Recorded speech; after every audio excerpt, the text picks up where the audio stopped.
Masjid Muhyiddin Shah ya. Masjid Muhyiddin Shah. Tepi hospital besar Ipoh Tuanku Bainum ya.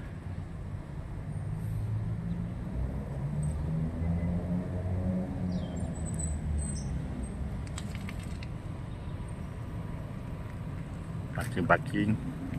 Ini adalah rumah-rumah tetamu yang boleh kita sewa lah untuk menginap di sini.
Kemudahan tandas dan juga tempat wuduk yang bersih ya.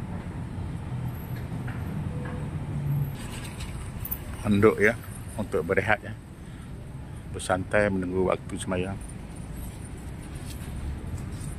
Dan kawasan parking yang agak selesa ya untuk pengunjung-pengunjung di sini.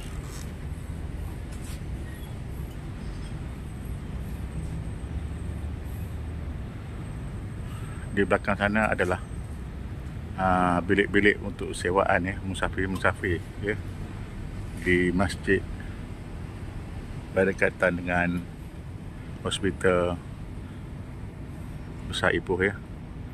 Dan di gambar belakang adalah Universiti Uni KL.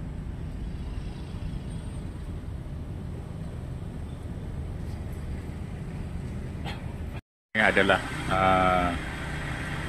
jabat urusan ya, masjid untuk kamar musafir ya. Siapa yang datang musafir kemari nak menginap untuk ke hospital dan sebagainya, boleh berhubung dengan sini ya.